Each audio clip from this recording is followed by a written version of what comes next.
Bismillahirrahmanirrahim. Assalamualaikum warahmatullahi wabarakatuh. Alhamdulillahirabbil alamin. Assalatu wassalamu ala asrofil anbiya'i wal mursalin. Asyhadu an la ilaha illallah wahdahu la syarikalah wa asyhadu anna Muhammadan abduhu wa rasuluh allati la nabiyya ba'da.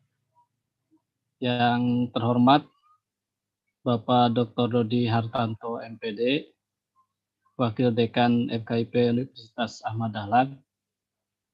Terima kasih sudah memberikan sambutan sekaligus membuka secara resmi acara pelatihan penulisan artikel ilmiah PPKN pada hari ini. Yang kami hormati Ketua Program Studi PPKN Universitas Buana Perjuangan Karawang, Bapak Yogi Nugraha MPD. Yang kami hormati Ibu Indriana Dwi Mustikarini SH MH, Kaprodi PPKN Universitas PGRI Madiun atau Undipma. Salam kenal Ibu. Ya. Kemudian Bapak Ibu dosen di program studi PPKN baik UAD, UBP Karawang, dan Undipma, para peserta, para mahasiswa yang kami banggakan. Puji serta syukur kita panjatkan kehadirat Allah Subhanahu wa taala karena pada siang hari ini, di hari yang istimewa ini, di hari Jumat, kita bisa berkumpul, bersilaturahim, sekalipun secara virtual. Kita bertatap maya dalam pelaksanaan serial pelatihan mahasiswa PPKN. Untuk seri ini kita laksanakan seri pelatihan penulisan artikel ilmiah. Mungkin nanti ke depan Bu Indri, kemudian Pak Yogi, kita bisa kembangkan seri-seri pelatihan yang lainnya selain pelatihan penulisan artikel ilmiah. Siap Pak, siap. Ya, sebagaimana kita rancang di awal bahwa pelatihan ini adalah salah satu dari implementasi kerjasama kita, UAD dengan UBP, kemudian UAD dengan Undipma, yang naskah kerjasamanya mudah-mudahan dalam waktu dekat ini ya bisa kita selesaikan. Nah, kemudian para peserta ini yang hadir, insya Allah ini dari 3 perguruan tinggi, UAD, UBP, dan Undipma, gitu ya. Ini adalah seri pertama, mudah-mudahan tadi seperti disampaikan oleh Pak Trisna, di seri kedua tentang penulisan artikel ilmiah tanggal 22 Desember. Kemudian seri ketiga tanggal 28 Desember tentang teknik sitasi, penelusuran referensi, dan submit artikel di jurnal. Mudah-mudahan juga dapat diikuti secara penuh gitu ya, sehingga hasil dari pelatihan ini menjadi utuh gitu ya, kita terima. Baik Bapak Ibu hadirin, para peserta yang berbahagia, saya kebagian untuk mengawali materi pelatihan ini. Tadi disampaikan bukan materi yang sifatnya teknis ya, tetapi materi yang berkaitan dengan memahami kembali, kalau saya sebut memahami kembali tentang pendidikan kewarganegaraan. Mohon izin saya berbagi tayangan. Nah, baik. Di pelatihan penulisan artikel ilmiah PPKN ini, saya kebagian yang pertama, tadi sudah dikenalkan nama lengkap, Dik-Dik Bahyaki Arif. Kenapa Dik-Dik? Ya karena tadi belum dikenalkan, saya orang Garut ya, orang Jawa Barat, yang kebetulan sekarang domisili di Yogyakarta. Kemudian nanti seri kedua dan seri ketiga akan disampaikan berturut-turut oleh Pak Yogi dan Pak Yoga ya. Pak Yogi dan Pak Yoga, tapi kok satu lagi Dik-Dik gitu ya, nggak jadi masalah. Yogi, Yoga, Dik-Dik gitu ya. Oke, saya kebagian materi tentang isu-isu mutakhir pendidikan Pancasila dan kewarganegaraan. Nah, sengaja kata Pancasilanya saya beri tanda kurung ya, eh, karena nanti akan ada istilah-istilah yang saling bertukar pakai antara PPKN dengan PKN, gitu ya. Oke, tentang isu-isu mutakhir PPKN ini, ada 3 bagian besar yang akan coba kami bahas, kita diskusikan bersama, yaitu sebagai pendahuluan akan kami jelaskan tentang proses pertumbuhan civic education atau PKN atau PPKN. Kemudian yang berikutnya tentang peta konsep PPKN, dan yang ketiga adalah tentang isu-isu aktual untuk penelitian PPKN.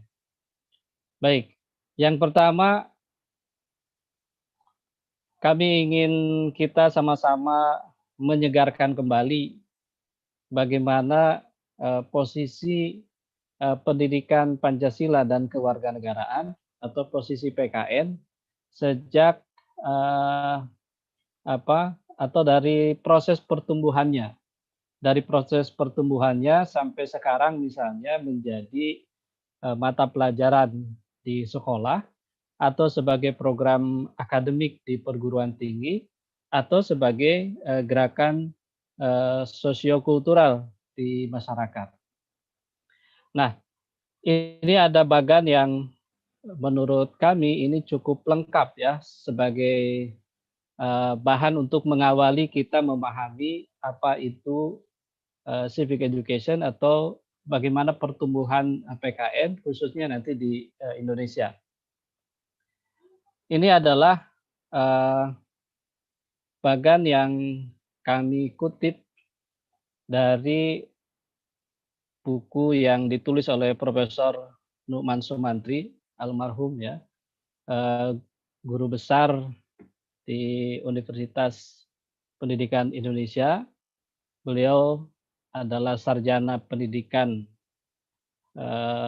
pertama gitu ya, yang diluluskan oleh IKIP Bandung atau dulu namanya PTPG ya. Dan beliau sepulangnya dari Amerika mengenyam pendidikan S2 di Amerika, beliau membawa oleh-oleh yaitu buku tentang menggagas pembaharuan civic terutama di Indonesia. Nah, dari buku itu pada tahun 2001 kumpulan-kumpulan tulisan beliau dikumpulkan menjadi sebuah buku yang cukup tebal gitu ya. Nah, dari 2001 itulah, dari kumpulan tulisan itulah kami coba kutip bagan ini, dan ini adalah proses bagaimana kita memahami proses pertumbuhan civic education ini. Sebagaimana kita pahami bersama bahwa inti dari pendidikan kewarganegaraan, disiplin ilmu utamanya adalah ilmu politik di sini ya. Tetapi tidak semua diambil karena hanya sebagian dari ilmu politik saja, yaitu demokrasi politik.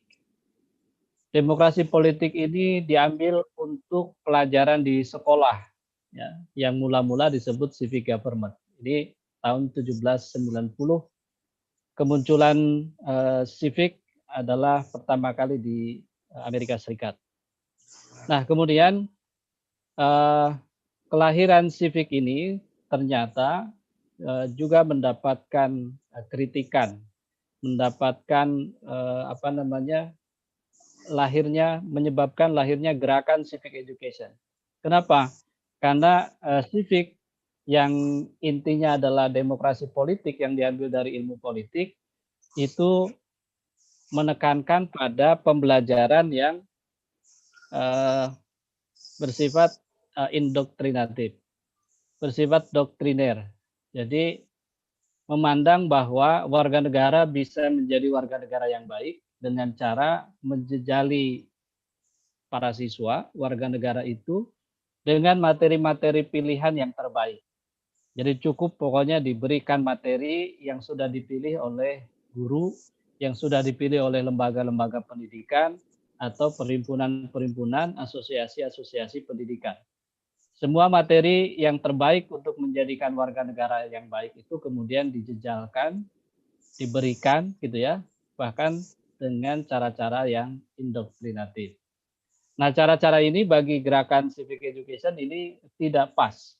Jadi tidak bisa mendidik warga negara itu dengan hanya menyampaikan materi-materi yang terpilih yang dianggap baik.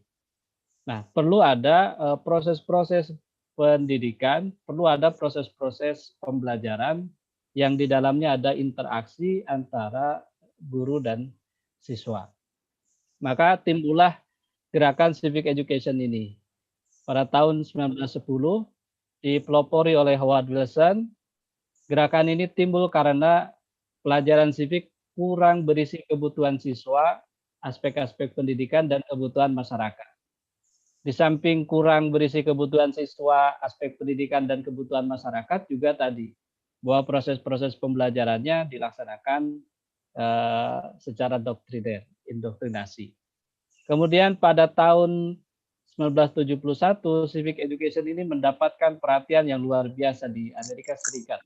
Jadi setelah dari civic kemudian menjadi civic education,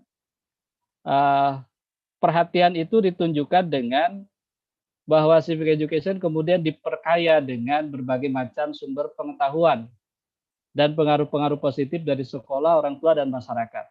Jadi tidak semata-mata hanya berisikan demokrasi politik yang diambil dari disiplin ilmu politik, tetapi juga sudah diperkaya dengan berbagai sumber-sumber pengetahuan yang lain.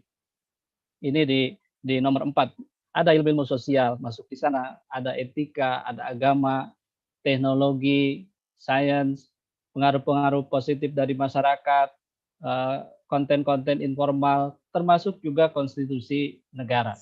Jadi semakin kaya sumber untuk civic education itu. Kemudian bukan hanya dari pengetahuan dan pengaruh positif dari sekolah, keluarga, dan masyarakat, tetapi juga karena sudah digabungkan dengan pendidikan, maka konsep-konsep psikologi pendidikan ini ditambahkan justru untuk menghidupkan civic education itu, sehingga civic education itu benar-benar sebagai program pendidikan, gitu ya. Di sini ada psikologi pendidikan, ada teori-teori mengajar, teori-teori belajar, proses-proses berpikir, motivasi, transfer perception, dan seterusnya, gitu ya, yang berkaitan dengan psikologi pendidikan. Tepatlah misalnya kalau Profesor Numan sering menyampaikan bahwa PKN itu adalah simplifikasi, penyederhanaan, adaptasi, gitu ya.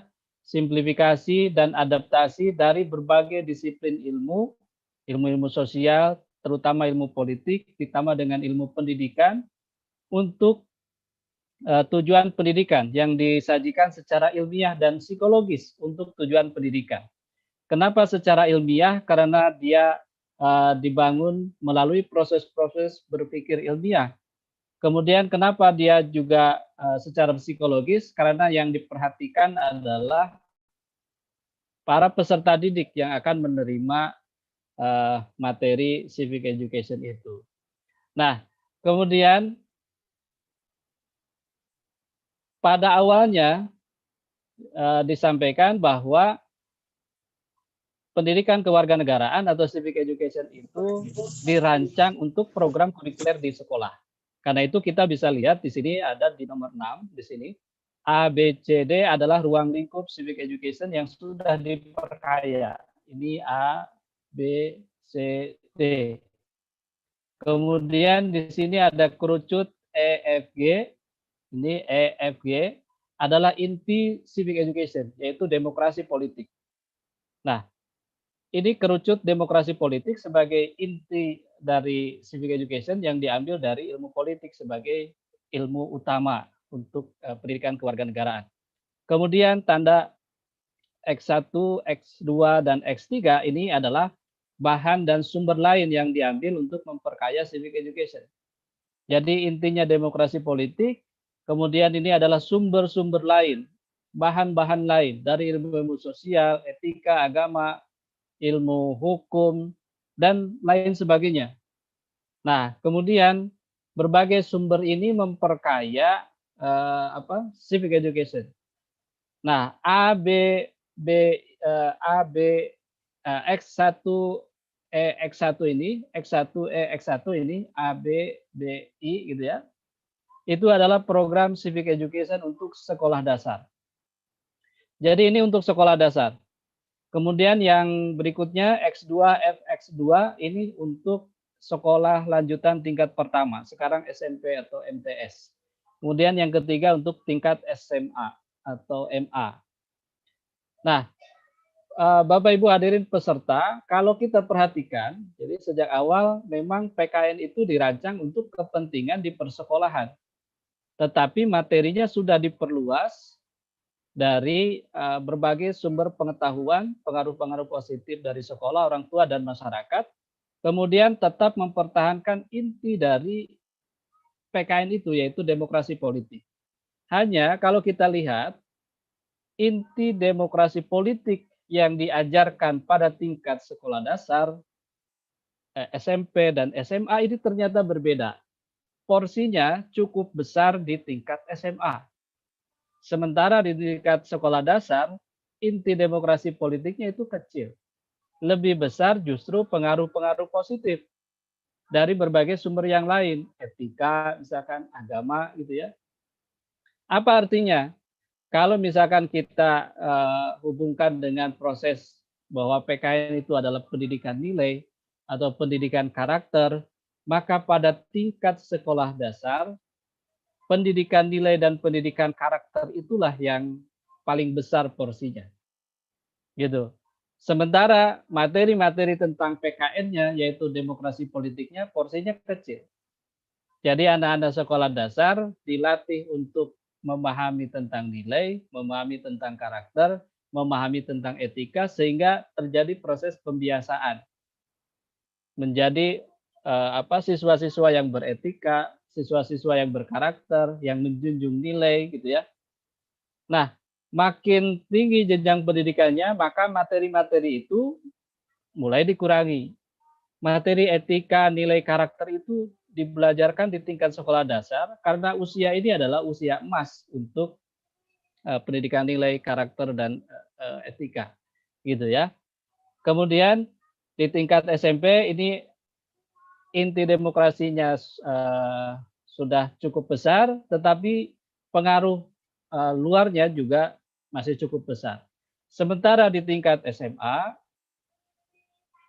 inti civic education-nya yaitu demokrasi ini semakin besar. Pengaruh-pengaruh yang lainnya, pendidikan nilai, karakter, dan sebagainya ini tidak terlalu besar porsinya. Karena sudah ditanamkan di tingkat sekolah dasar dan sekolah menengah pertama. Ini Bapak Ibu hadirin, jadi sejak awal PKN itu memang dirancang untuk sebagai program kurikuler di sekolah. Tetapi dalam perkembangannya, karena PKN itu sudah tidak hanya berdasarkan ilmu-ilmu politik ya, demokrasi politik itu, tapi juga mendapatkan pengaruh dari disiplin ilmu yang lainnya, maka lahirlah disiplin ilmu, pendidikan disiplin ilmu. Salah satunya adalah social studies. Ya, social studies adalah pendidikan disiplin ilmu, bukan ilmu-ilmu sosial, tetapi ilmu-ilmu sosial yang sudah digabungkan dengan tujuan-tujuan pendidikan, proses-proses pendidikan. Maka lahirlah pendidikan disiplin ilmu, salah satunya social studies. Nah, PKN itu adalah bagian dari tradisi social studies. Bagaimana social studies atau di kita biasanya sering diterjemahkan sebagai IPS. Bagaimana IPS itu diajarkan? Yang pertama adalah IPS diajarkan sebagai transmisi kewarganegaraan. bagaimana mentransmisikan kewarganegaraan kepada para siswa, memahami tentang kewarganegaraan, cara memperoleh, cara kehilangan, termasuk hak dan kewajibannya sebagai warga negara.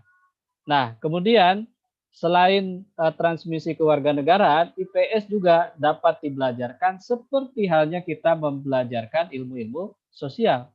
Maka lahirlah misalnya di tingkat SMP atau di tingkat SMA ada IPS geografi, IPS ekonomi, ya, IPS sejarah, misalkan gitu ya.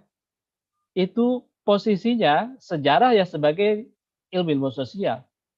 Kemudian ekonomi ya sebagai ilmu sosial, geografi juga sebagai ilmu sosial. Tetapi itu adalah salah satu bagian dari tradisi pembelajaran social studies, diajarkan sebagai ilmu-ilmu sosial. Demikian juga di SMA, misalkan kita ada sosiologi, ada pelajaran antropologi, itu juga pembelajaran IPS gitu ya, IPS yang diajarkan sebagai ilmu-ilmu sosial. Nah, yang ketiga adalah proses berpikir reflektif, ya, reflective inquiry. Jadi bagaimana ilmu-ilmu IPS itu, social studies itu diajarkan untuk melatih para peserta didik agar dia mampu berpikir inquiry, mampu memecahkan masalah dengan pertama kali mengenali adanya masalah, kemudian mencari merumuskan misalkan hipotesis untuk pemecahan masalah, mencari bukti-bukti, menganalisis dan kemudian mengambil kesimpulan.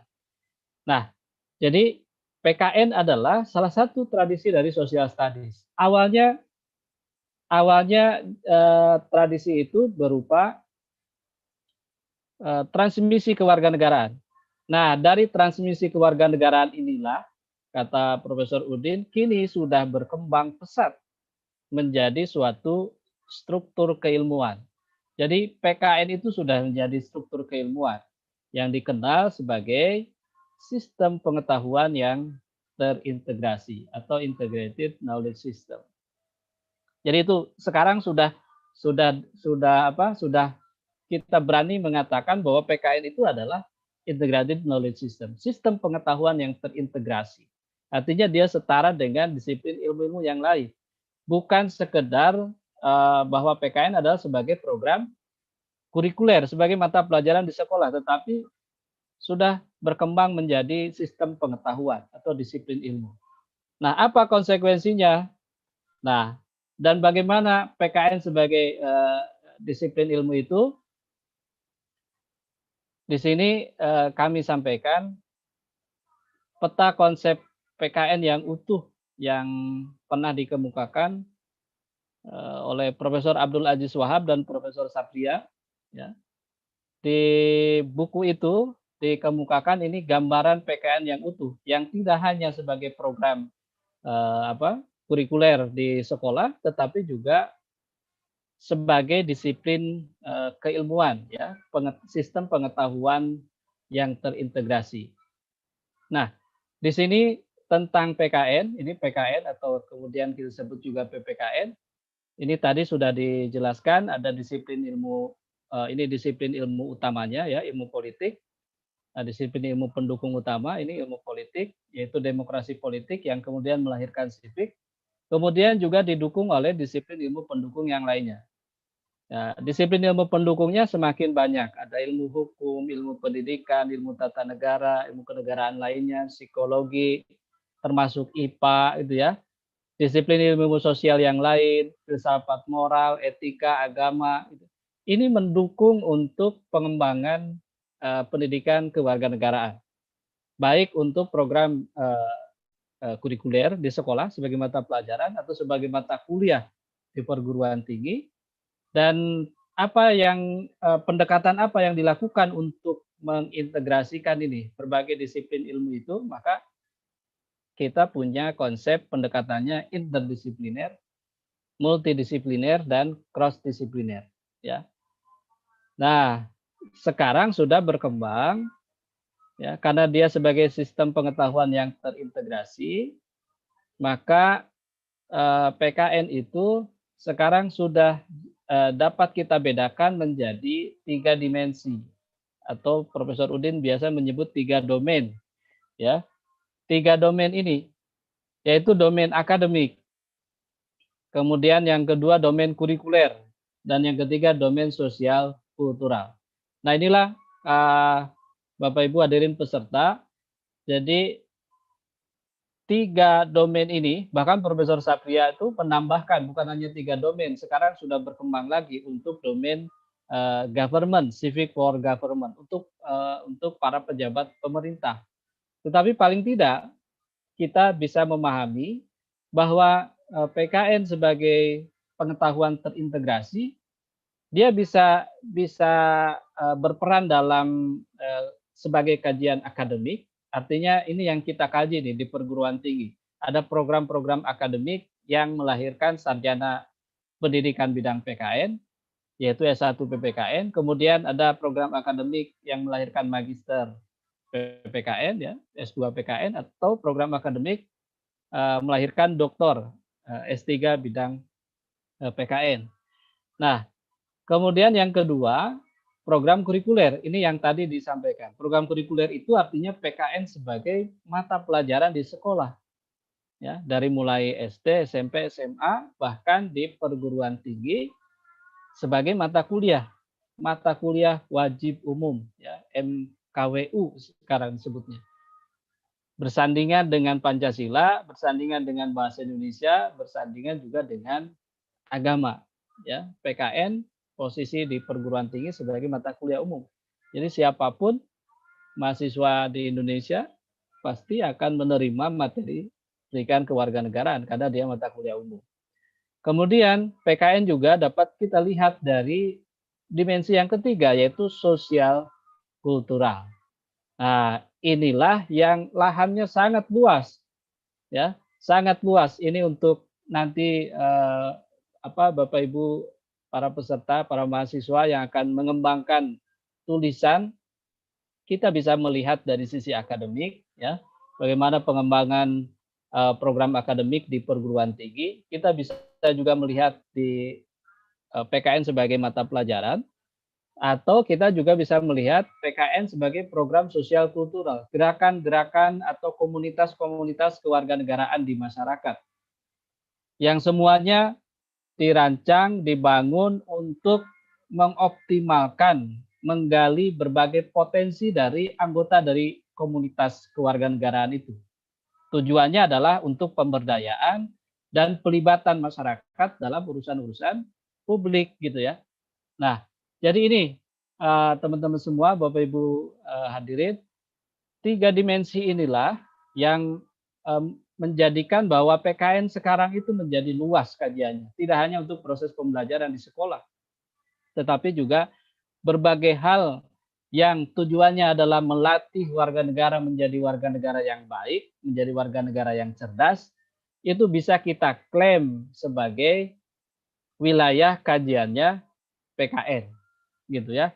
Makanya sering disampaikan misalkan kalau majelis taklim yang kita teliti, organisasi-organisasi kepemudaan kita teliti, sepanjang mereka menggali potensi anggotanya agar dapat memiliki pengetahuan, keterampilan, dan sikap sebagai warga negara yang baik, maka majelis taklim, kemudian organisasi kepemudaan, Karang Taruna, dan lain sebagainya itu bisa kita teliti sebagai wilayah kajian PKN, yaitu PKN sosial kultural.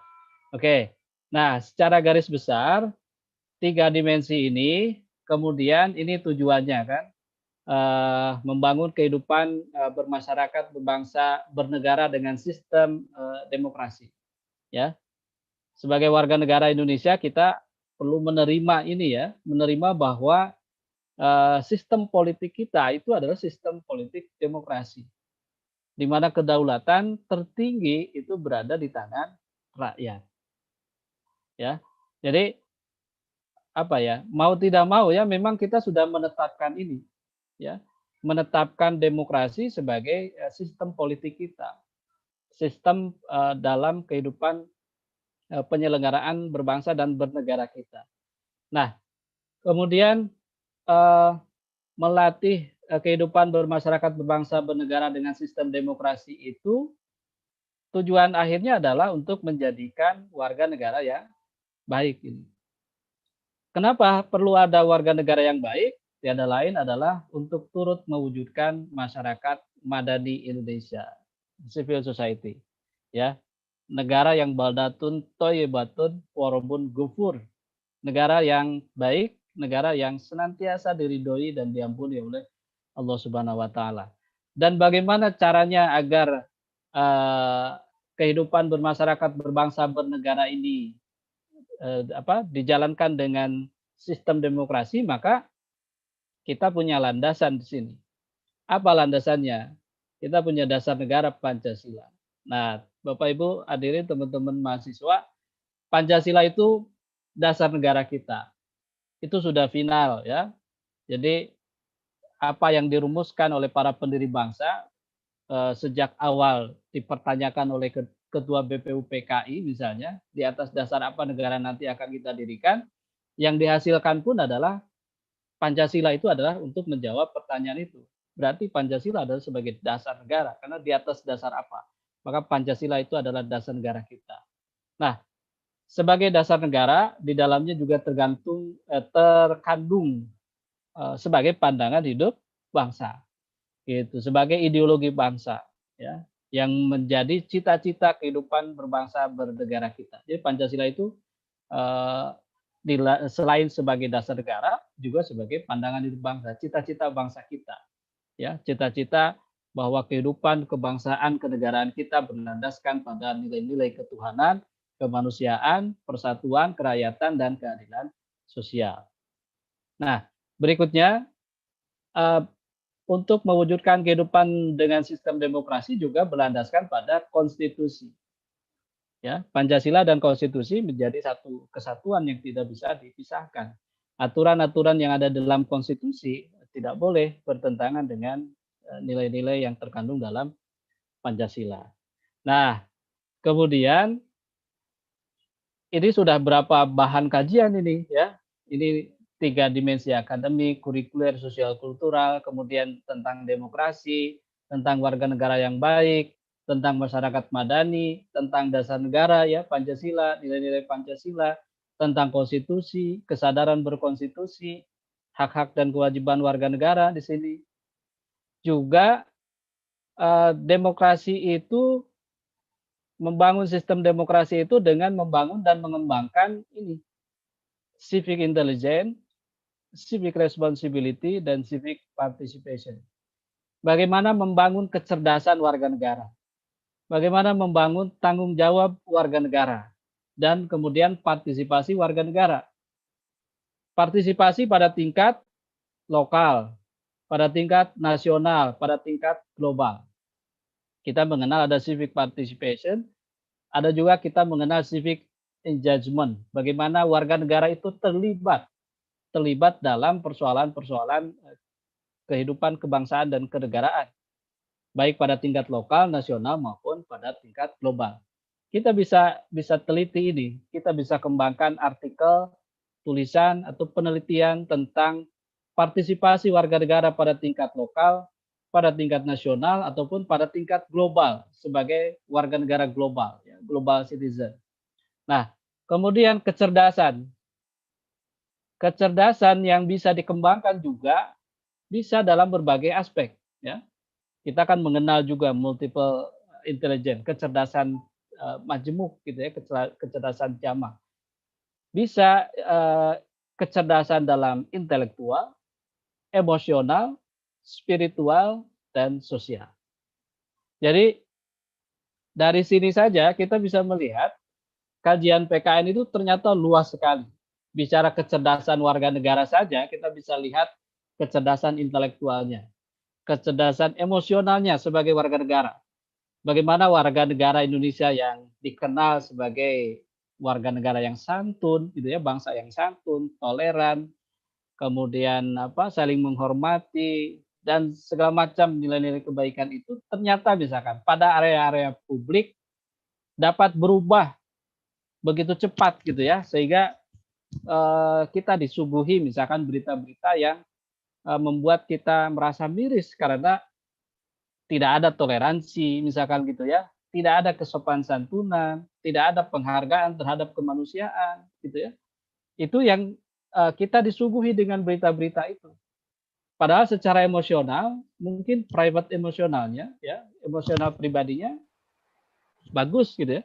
Tetapi ketika bergabung dengan massa di area publik bisa saja berubah gitu ya. Nah, ini salah satu yang juga sering saya sampaikan, ini yang salah satu kritikan misalkan dari Pak Yudi Latif ya. Orang Indonesia itu secara kecerdasan, ya, kecerdasan spiritual contohnya, kecerdasan intelektual, emosional, spiritual, sosial. Secara spiritual misalnya, kegiatan-kegiatan keagamaan itu tidak pernah luput dari perhatian warga negara. Berbondong-bondong ikut kajian-kajian keagamaan. Antrean haji, naik haji bagi umat muslim, antrean naik haji itu sudah ada yang sampai bukan hanya 1-2 tahun, ya kita daftar hari ini mungkin 10 tahun, 15 atau bahkan 20 tahun yang akan datang baru kita bisa berangkat. Antrian haji. Wah, kalau umroh apalagi ya. Umroh tuh hampir setiap hari ada yang berangkat. Gitu ya. Jadi secara pribadi ya, individual, kecerdasan spiritualnya boleh jadi tinggi. Tetapi ketika dibawa ke area publik ya, ke area publik, kecerdasan itu berubah, bisa berubah. Contohlah, kemarin di UAD misalkan ada kuliah dosen tamu Pak Evi dari UMP menyampaikan bagaimana koruptor itu dilihat dari segi pendidikan, dari segi ketaatan kepada agama, koruptor itu banyak yang haji, banyak yang hajah gitu ya, bahkan menteri agama sekalipun gitu ya. Kemudian intelektualnya dia tinggi, ya, pendidikannya bukan mereka yang tidak sekolah, tapi mereka rata-rata sekolah bahkan pendidikannya tinggi. Boleh jadi secara privat, individu dia intelektualnya tinggi, emosionalnya bagus, spiritualnya bagus, sosialnya juga bagus.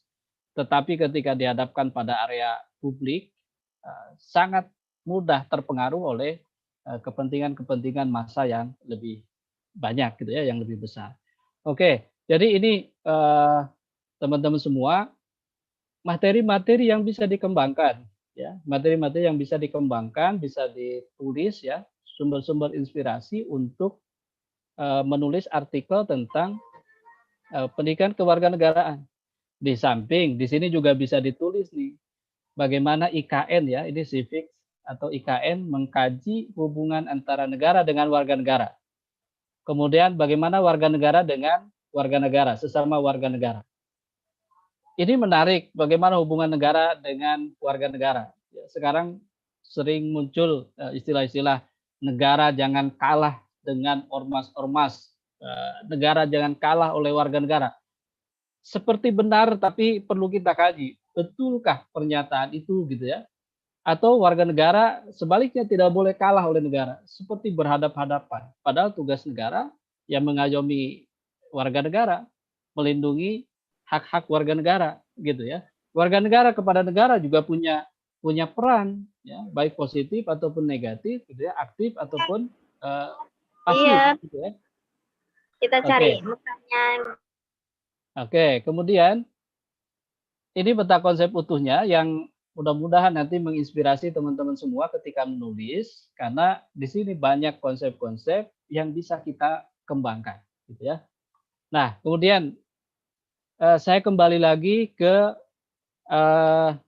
kalau kita nanti di dunia persekolahan, PKN persekolahan ya sebagai mata pelajaran yang sekarang namanya adalah PPKN. Maka kita bisa telusuri di sini apa yang dimaksud dengan PKN atau PPKN sebagai mata pelajaran. Kita bisa lihat di penjelasan pasal 77I, 77J ya huruf B Peraturan Pemerintah Nomor 19 Tahun 2005 tentang Standar Nasional Pendidikan. Yang ini sudah beberapa kali diubah gitu ya. PKN sebagai mata pelajaran itu dimaksudkan untuk membentuk peserta didik menjadi manusia yang memiliki rasa kebangsaan dan cinta tanah air. Itu yang utama. Memiliki rasa kebangsaan dan cinta tanah air. Jadi Bapak Ibu guru, ya teman-teman semua nanti kalau jadi guru, maka punya tugas melalui PKN itu mengembangkan, membentuk para peserta didik menjadi manusia yang memiliki rasa kebangsaan dan cinta tanah air. Memiliki nasionalisme dan patriotisme. Dalam konteks apa? Ya, nasionalisme dan patriotisme itu dalam konteks nilai dan moral Pancasila. Makanya tuntutannya adalah warga negara yang Pancasilais, warga negara yang mampu menjalankan, mengamalkan nilai-nilai yang terkandung dalam Pancasila. Bukan hanya slogan saya Pancasila gitu ya, atau saya seorang Pancasilais, bukan itu, tetapi yang mengamalkan nilai-nilai Pancasila dalam kehidupan sehari-harinya. Kemudian memiliki kesadaran berkonstitusi Undang-Undang Dasar. Jadi paham terhadap hak dan kewajibannya sebagai warga negara. Dan yang berikutnya adalah nilai dan semangat Bhinneka Tunggal Ika.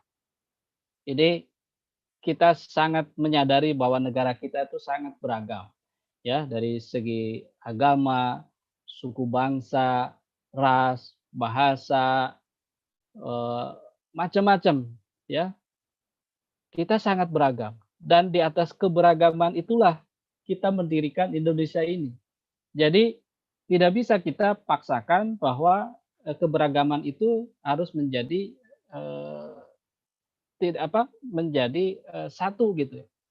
Tetap harus beragam, tetapi keberagaman itu dibingkai oleh Bhinneka Tunggal Ika. Walaupun beragam, tetapi tetap kita adalah satu Indonesia, gitu ya. Komitmen Sumpah Pemuda misalnya itu sudah mengawali dengan tegas bahwa kita bertanah air satu, berbangsa satu, kemudian menjunjung bahasa persatuan yaitu bahasa Indonesia. Kemudian yang diperlukan lagi melalui PKN adalah komitmen terhadap NKRI. Jadi tidak ada pikiran-pikiran untuk keluar memisahkan dari NKRI. Kita punya komitmen sebagai negara kesatuan. Tidak misalkan memikirkan bahwa kita satu waktu harus jadi negara federal atau satu waktu kita harus pisah dari Indonesia, mendeklarasikan berdirinya sebuah negara baru, ya. Karena itu terlarang. Mendirikan sebuah negara baru di atas negara yang sah, itu terlarang. Nah, kemudian ini sasaran akhir, ya, saya kutipkan dari Profesor Udin. Ya, sasaran akhir dari PKN adalah ini, terbangunnya civic virtue gitu ya. Itu yang inti dari PKN. Mengapa warga negara harus cerdas, harus baik gitu ya? Karena diharapkan dalam dirinya nanti ada kebajikan-kebajikan, ada hikmah-hikmah gitu ya. Dalam rangka apa? Membangun peradaban, ya, peradaban Pancasila. Bukankah tujuan pendidikan nasional itu, ya, fungsi dan tujuan pendidikan nasional itu adalah salah satunya membangun peradaban, ya, dalam rangka mencerdaskan kehidupan bangsa. Nah, civic virtue ini dibangun oleh civic disposition, civic confidence, kemudian civic commitment, civic skill, civic participation, civic responsibility. Ya. Ini juga sudah bisa untuk bahan kajian ya. Civic disposition, bagaimana mengembangkan karakter atau watak kewarganegaraan. Civic confidence ya, kepercayaan diri sebagai warga negara ya dalam kehidupan yang demokratis. Civic skill ya, keterampilan warga negara ya. Kemudian baik keterampilan intelektual ataupun keterampilan berpartisipasi. Kemudian civic participation ya, partisipasi dalam ranah lokal, nasional maupun global. Civic responsibility artinya kita memiliki tanggung jawab sebagai warga negara ya. Kemudian memiliki komitmen sedia dan mau untuk hidup dalam sistem demokrasi. Nah, kesemuanya ini akan membangun budaya kewarganegaraan ya yang pada akhirnya terbangun juga peradaban Pancasila. Itu kata Profesor Udin ya. Nah, kemudian teman-teman semua ini kita masuk kalau tadi konsep-konsep yang bisa kita kembangkan ya, kita bisa kembangkan dalam penelitian-penelitian kita, dalam tulisan-tulisan kita tentang pendidikan kewarganegaraan atau wilayah kajian kita. Kemudian ini sudah lama, tetapi ini juga masih relevan dengan kita. John Patrick tahun 97 pernah menulis tentang kecenderungan global PKN, ya, Global Trend in Civic Education. Nah, kecenderungan global PKN itu adalah untuk demokrasi. Ada 9 kecenderungan global. Yang pertama, konseptualisasi PKN dalam istilah-istilah yang saling berinterrelasi, saling berhubungan antara civic knowledge, civic skill, and civic virtue atau civic disposition di dalamnya. Ini bukan sesuatu yang berpisah, ya, terpisah-pisah, tetapi civic skill misalkan dipengaruhi oleh civic knowledge. Demikian juga civic virtue, kebajikan-kebajikan warga negara itu juga dilahirkan atas pengetahuan-pengetahuan yang dimiliki atau keterampilan-keterampilan yang dimiliki oleh setiap warga negara. Civic virtue ini terbangunnya tidak otomatis, gitu, tetapi melalui proses sedemikian rupa. Bagaimana siswa atau kita memiliki pengetahuan, memiliki keterampilan, memiliki sikap, memiliki watak, memiliki kewarganegaraan, sehingga pada akhirnya kita memiliki virtues, gitu ya, kebajikan-kebajikan. Kemudian pengajaran konsep-konsep inti secara sistemik, ya, tentang konstitusionalisme, tentang demokrasi perwakilan, tentang hak-hak individual. Mengajarkan konsep-konsep ini secara sistem, ya, dalam pembelajaran di sekolah ataupun di perguruan tinggi. Kemudian kecenderungan global dalam PKN juga adalah melakukan analisis terhadap studi kasus. Jadi ada kasus-kasus tertentu yang ada di lingkungan sekitar kita, kita analisis dari berbagai perspektif, ya. Kasus-kasus itu dianalisis sehingga kita bisa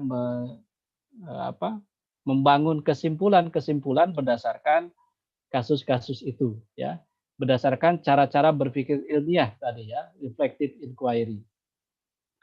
Kemudian dalam PKN dikembangkan keterampilan-keterampilan untuk membuat keputusan, ya, pembuatan keputusan. Tentu pengambilan keputusan yang berdasarkan data, berdasarkan fakta, berdasarkan analisis yang kritis, yang reflektif, gitu ya. Tidak menyimpulkan tanpa data dan fakta, tidak menyimpulkan tanpa dukungan bukti-bukti yang ada, gitu ya. Kemudian nomor 5, kecenderungan lainnya adalah perbandingan dan analisis internasional tentang pemerintahan dan kewarganegaraan. Sudah muncul ini sekarang di kajian-kajian PKN, ada perbandingan pemerintah, ya, negara A, negara B, negara C dibandingkan, termasuk dengan kewarganegaraan. Bagaimana hak dan kewajiban setiap warga negara yang dimiliki oleh satu negara dengan negara yang lain dibandingkan. Bagaimana warga negara atau negara memberikan hak-haknya, melindungi hak-haknya dari setiap warga negara di setiap negara. Kemudian pengembangan keterampilan partisipatoris, ya, dan kebajikan kewarganegaraan, civic virtue tadi, melalui kegiatan-kegiatan belajar. Jadi keterampilan-keterampilan dan civic virtue itu dibelajarkan, ya. Tidak dibiarkan siswa kemudian karena sudah kita beri pengetahuan, kemudian keterampilan sudah otomatis atau kebajikan sudah otomatis diperoleh oleh warga negara. Tetapi baik keterampilan ataupun kebajikan, watak, karakter tadi, itu tetap harus melalui proses pembelajaran. Makanya kita punya, misalkan di kita Kementerian Pendidikan dan Kebudayaan punya program penguatan pendidikan karakter. Penguatan pendidikan karakter bisa dilakukan berbasis kelas, artinya melalui proses pembelajaran di kelas, melalui mata pelajaran. Kemudian berbasis budaya sekolah, melalui pembiasaan, gitu ya, pembiasaan-pembiasaan di sekolah, melalui program-program rutin atau program-program insidental yang dilaksanakan di sekolah. Kemudian melalui berbasis masyarakat. Bagaimana masyarakat menjadi lingkungan pembelajaran untuk karakter dari setiap warga negara. Jadi intinya bahwa keterampilan ataupun kebajikan-kebajikan karakter itu perlu dibelajarkan. Kemudian penggunaan buku sumber dalam mengajarkan kebajikan kewarganegaraan, ya. Karena kebajikan itu diajarkan, maka perlu ada sumbernya, bukunya. Kita susun bukunya, bagaimana kebajikan-kebajikan itu, nilai-nilai utama apa yang perlu dibelajarkan, seperti pendidikan karakter misalkan ada 5 nilai utama yang perlu disampaikan kepada para peserta didik. Kemudian mempelajari secara aktif pengetahuan, keterampilan, dan kebajikan kewarganegaraan terus-menerus di dalam proses pembelajaran. Tiga kompetensi yang harus dikembangkan oleh PKN, yaitu civic knowledge, civic skill, dan civic participation. Tiga itu, ya, termasuk civic virtue, adalah perlu terus dipelajari secara aktif. Dan itu menjadi kompetensi utama dari lulusan setelah mempelajari mata pelajaran PKN. Dan yang kesembilan adalah menghubungkan antara isi dan proses dalam belajar mengajar, pengetahuan, keterampilan, dan kebajikan kewarganegaraan. Jadi mendukung yang pertama tadi, bahwa konsep-konsep ini saling berinterrelasi. Dia tidak terpisah satu sama lain, tetapi saling ada keterhubungan, ya, di antara konsep-konsep tadi. Dibawa di dalam proses pembelajaran juga demikian. Bagaimana pengetahuan, keterampilan, kebajikan, karakter itu dihubungkan dalam proses-proses pembelajaran. Oke, kemudian teman-teman semua, ini juga ada pendapat lain tentang kecenderungan dan masalah PKN abad ke-21, ya, abad sekarang. Dikemukakan oleh Isin dan Tanner, kemudian Osler dan Sterky tahun 2006 dan 2007. PKN itu menghadapi kecenderungan dan masalah, misalkan bagaimana PKN berjuang untuk redistribusi, berjuang untuk pengakuan, ya, sebagai mata pelajaran yang kuat, misalkan, gitu ya. Kemudian ada pembahasan tentang kewarganegaraan versus hak asasi manusia. Mana hak-hak asasi manusia ataukah hak-hak konstitusional sebagai warga negara yang harus dikedepankan. Kemudian kewarganegaraan global versus kewarganegaraan kosmopolitan. Bagaimana kita menjadi warga negara global, ya, sadar bahwa kita itu adalah bagian dari warga dunia. Bagaimana kita menyiapkan itu, sekaligus kita tuh menyadari bahwa kita adalah warga dari suatu negara yang tetap harus memiliki rasa nasionalisme, ya, memiliki rasa kebangsaan dan cinta tanah air pada negaranya. Sementara kita juga harus menjadi bagian dari warga dunia, yaitu global citizens. Nah, kemudian pendapat lain tentang ketidakadilan dan ketidaksetaraan global, gitu ya. Ini persoalan-persoalan yang boleh diangkat oleh teman-teman semua, ya, diteliti oleh teman-teman semua sebagai bagian dari penelitian PPKN. Globalisasi dan imigrasi, ya, persoalan-persoalan ini kita belajar misalnya hubungan internasional, bagaimana imigrasi-imigrasi, ya, dari negara-negara yang lain, gitu ya, mereka yang mencari suaka misalkan ke negara kita, bagaimana perlakuan kita terhadap mereka dari negara-negara lain yang mencari suaka. Terus bagaimana kita menyikapi proses-proses globalisasi yang ini tidak bisa kita hindari, ya. Kehidupan kita itu sudah kehidupan yang sangat global, ya. Kemudian keterlibatan sipil dan politik, ya. Tentang defisit pemuda, youth deficit, ini juga menjadi permasalahan-permasalahan PKN. Kemudian akhir perang dingin dan gerakan anti demokrasi dan rahasia. Bagaimana kita menyikapi gerakan-gerakan semacam ini. Oke, nah yang terakhir ini nanti bisa kita kembangkan lebih lanjut. Ada isu-isu PPKN yang dapat kita tulis sebagai artikel ilmiah atau dapat kita teliti. Saya tempatkan misalnya pembelajaran PKN di era pandemi itu sekarang menjadi hal yang menarik, ya. Di era pandemi sekarang ini kan lembaga itu berlomba-lomba atau individual berlomba-lomba mencari cara, mencari strategi bagaimana pembelajaran misalkan atau pendidikan itu tetap dapat dilaksanakan. Nah, kita bisa mengkaji ini nih, teman-teman semua, kita bisa mengkaji bagaimana pembelajaran PPKN di era pandemi. Bisa dilihat dari sisi materinya. Materi apa yang cocok di era sekarang ini? Apakah KI dan KD yang banyak itu atau disederhanakan seperti yang disampaikan oleh Kementerian Pendidikan dan Kebudayaan di masa darurat, inilah kurikulum darurat gitu. Inilah yang penting untuk diajarkan kepada para siswa. Bahkan sekarang untuk materi ini gitu ya. Ini 2-3 hari yang lalu saya mendapatkan informasi tentang bahwa eh, Badan Standar Nasional Pendidikan itu sudah menerbitkan buku berjudul Fokus Pembelajaran. Ya, fokus pembelajaran untuk semua mata pelajaran, termasuk mata pelajaran PPKN.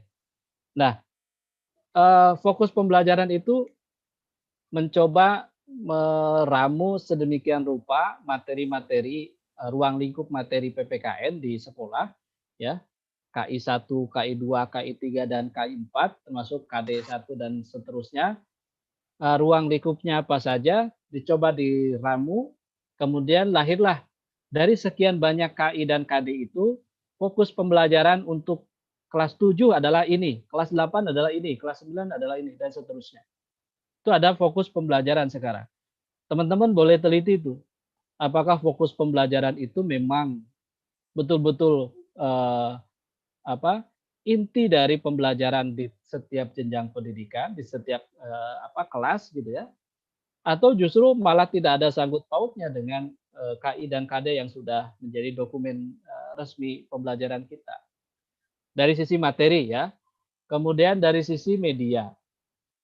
Di era pandemi ini kita perlu berlomba-lomba ini. Bagaimana kita mengembangkan media pembelajaran yang dapat menghantarkan materi kita dengan lebih baik kepada para peserta didik yang terpisah oleh jarak gitu ya. Kita tidak bisa bertatap muka secara langsung seperti kita hari ini, tetapi dengan menggunakan media, teman-teman mahasiswa PPKN misalkan bisa mengembangkan media-media yang cocok untuk pembelajaran di era pandemi ya. Kemudian materi, media, sumber-sumber pembelajaran gitu ya. Kemudian model-model evaluasi, bagaimana ini mengevaluasi pengetahuan, sikap, kemudian keterampilan siswa, sementara tatap muka saja tidak dilakukan. Ya, kita tidak mengetahui bagaimana keseharian siswa gitu ya. Nah, evaluasi-evaluasi itu perlu dikembangkan gitu ya, perlu dikembangkan oleh para mahasiswa, oleh kita, oleh para peneliti bidang PPKN. Kemudian materi, media, sumber, evaluasi, termasuk metode ya. Metode apa yang paling ampuh lah katakanlah begitu. Metode apa yang cocok untuk pembelajaran di era pandemi ini. Nah, jadi nomor 1 ini banyak sekali ya teman-teman bisa kita kembangkan. Saya mau lihat dari sisi media, saya mau lihat dari sisi materi, saya mau lihat dari sisi penilaian, mau lihat dari sisi metode, model ya, model-model pembelajaran silakan. Sangat luas ini ya, sangat luas untuk nomor 1 ini. Kemudian isu-isu lain yang juga tidak kalah menarik adalah gerakan sosio-kultural kewarganegaraan. Karena PKN bukan hanya di sekolah, tapi juga di masyarakat sebagai program sosiokultural, maka kita bisa mengkaji gerakan-gerakan sosiokultural kewarganegaraan. Ya, beberapa penelitian, disertasi, tesis, termasuk skripsi di PPKN sekarang sudah mulai banyak yang meneliti tentang komunitas-komunitas kewarganegaraan. Di Bandung misalkan ada komunitas Bandung Berkebun, ya, gitu ya. Jogja juga ada komunitas Jogja Berkebun atau komunitas-komunitas warga yang lainnya yang kesemuanya sebenarnya berupaya untuk memberdayakan warga negara, melibatkan warga negara dalam kehidupan berbangsa dan bernegara. Ini sangat luas kalau ini ya, silakan mau diteliti komunitas keagamaan, komunitas kepemudaan, komunitas kemasyarakatan, dan lain sebagainya. Kemudian tentang korupsi, ya, mau tidak mau ini tetap harus kita angkat gitu ya, karena sekalipun sudah ada komisi komisi apa namanya KPK ya, Komisi Pemberantasan Korupsi, tetap saja korupsi bukan semakin menurun, tetapi ya justru apa terus bertambah gitu ya. Bahkan nominal kalau misalkan hitungan rupiah, nominal rupiahnya juga semakin besar gitu yang dikorupsi. Nah, ini perlu menjadi perhatian kita bersama. Bagaimana warga negara itu bisa memiliki komitmen anti korupsi, ya, komitmen untuk tidak korup gitu ya. Kemudian hak asasi manusia. Nah, ini masih menjadi PR ini ya, menjadi PR besar bangsa kita ya. Menjadi PR besar bangsa kita. Tugas untuk menegakkan hak asasi manusia itu kan tugas utamanya ada di negara, terutama pemerintah. Itu kata undang-undang hak asasi manusia.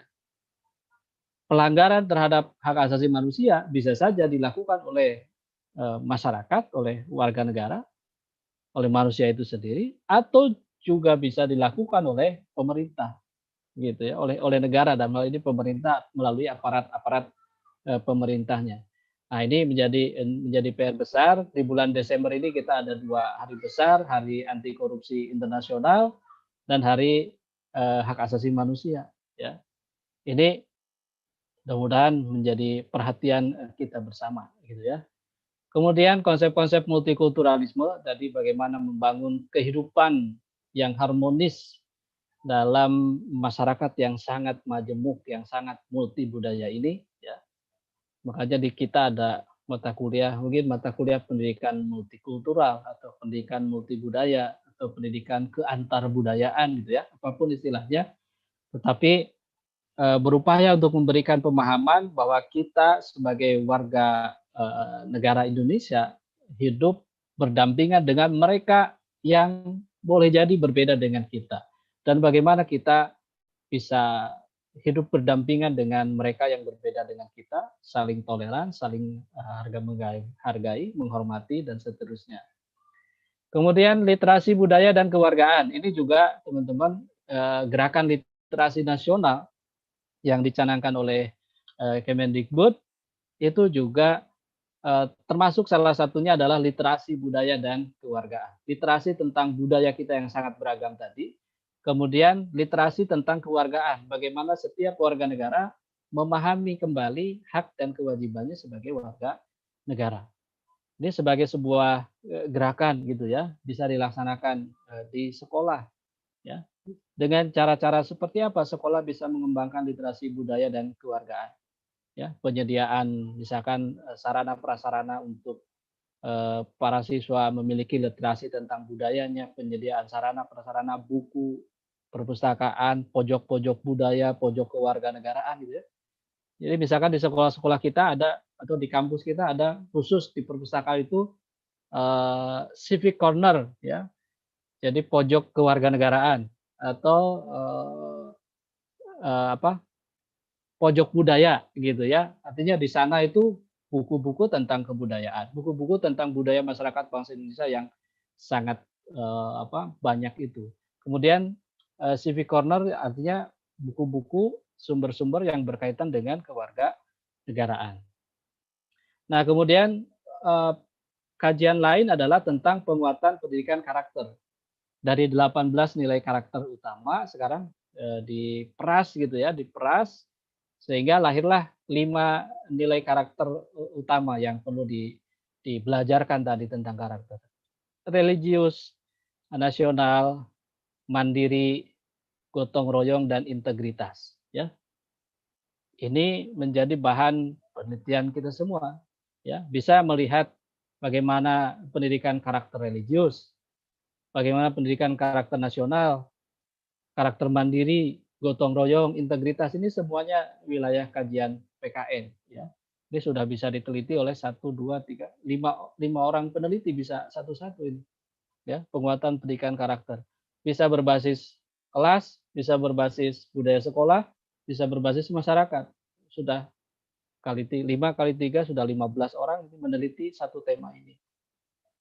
Kemudian digital citizenship, kewarganegaraan digital. Ya. Kita hidup di abad di mana kita tidak bisa lepas dari hal-hal yang sifatnya digital. Handphone itu kemana-mana kan kita pegang, gitu ya. Kalau satu waktu kita bepergian, handphone ketinggalan, itu rasanya ada sesuatu yang hilang dari diri kita. Kita gelisah karena handphone kita ketinggalan, gitu ya. Seolah-olah kita menjadi terasing, gitu ya, merasa sendiri karena gara-gara handphone ketinggalan. Nah, jadi digital citizenship, bagaimana kewarganegaraan digital? Sikap-sikap yang harus dibangun, pengetahuan-pengetahuan yang harus dibangun, termasuk keterampilan-keterampilan. Kemudian global citizenship, ya, tadi saya sampaikan bahwa warga kita itu adalah bagian dari warga dunia. Karena sebagai bagian dari warga dunia, maka kita juga harus mengenali bagaimana dunia di sekitar kita, gitu ya. Negara-negara, warga negara di negara-negara yang lain, memahami budayanya, memahami karakteristik mereka. Karena mau tidak mau kita itu adalah bagian dari warga dunia ini. Kemudian kearifan-kearifan lokal, ini juga menjadi penciri ya kekayaan budaya milik kita. Ini juga perlu diteliti.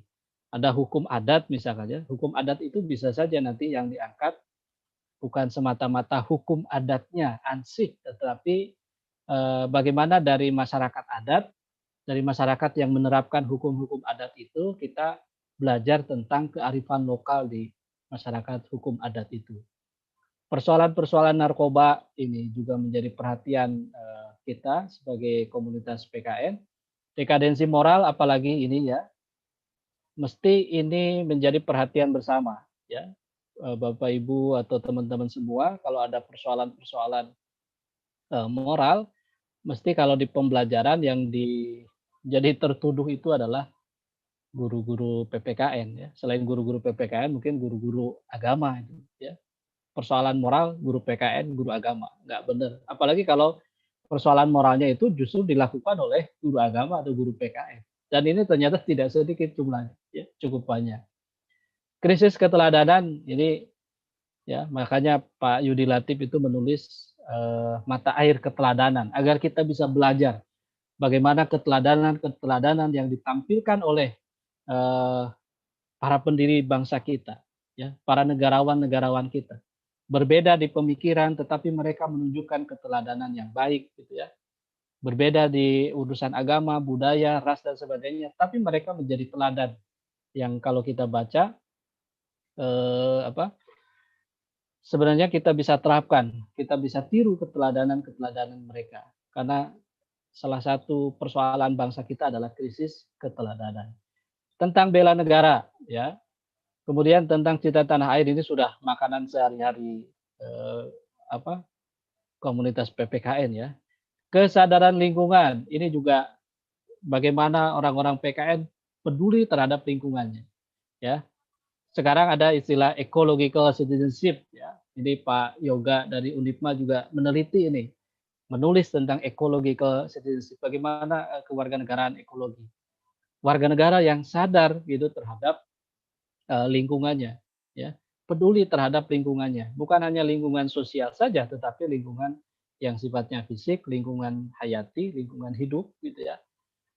Atau sekarang misalkan ada istilah green moral ya, moral hijau ya, itu juga sama ya, green moral berarti kita peduli dengan lingkungan hayati kita, lingkungan fisik kita. Di sekolah-sekolah misalkan dikembangkan sekolah berbasis adiwiyata. Artinya bagaimana sekolah itu menjadi peduli terhadap lingkungan fisik, lingkungan hayati. Ditanamlah pohon-pohonan sehingga rimbun, sejuk dan sebagainya. Kemudian tanggap bencana karena negara kita berada di negara yang tidak bisa jauh dari bencana ya. Segala macam bencana ada di negara kita perlu tanggap bencana. Kemudian filantropi ya, kedermawanan, kesalehan gitu ya, kesalehan sosial ini juga bisa menjadi kajian penelitian yang menarik di PPKN. Bagaimana sikap-sikap warga negara yang dermawan. Apakah kedermawanan itu memang didorong oleh kepedulian kepada orang lain atau sekedar untuk menunjukkan kepada publik bahwa kita peduli. Kemudian isu-isu radikalisme, ya ini jadi program pemerintah ini memerangi radikalisme. Kesadaran pajak ini juga dititipkan di kajian PPKN. Bagaimana warga negara punya kesadaran untuk membayar pajak, karena pajak menjadi salah satu sumber utama penghasilan negara. Kemudian jurnalisme warga, civic journalism, ya, ini juga bisa kita kembangkan. Dan media cyber, media sosial, ya, ini yang kalau tidak hati-hati ya kita bisa terjerembab dipersoalkan gitu ya, mungkin hanya gara-gara update status di media sosial. Ya. Bagaimana kita mengelola media sosial ini dengan baik, ya, tidak menyebarluaskan misalkan informasi-informasi bohong, informasi-informasi yang belum tentu kebenarannya, hoax dan sebagainya. Bagaimana orang-orang PKN berupaya menangkal hoax itu, dan tadi yang melalui media sosial ini justru kita menjadi cerdas secara dalam dunia digital kita menjadi warga negara digital. Barangkali itu Bapak Ibu Saudara teman-teman semua, pembahasan tentang isu-isu mutakhir ya, isu-isu mutakhir, dan Bapak Ibu teman-teman semua juga bisa menambahkan isu-isu yang berkaitan dengan kajian-kajian PPKN yang sekarang sedang marak ya dan menarik untuk diteliti. Tentu sesuai dengan bidang kajian kita yaitu PPKN. Saya kira itu untuk sementara. Terima kasih atas segala perhatiannya. Kami kembalikan ke Pak Trisna. Mangga Pak Trisna,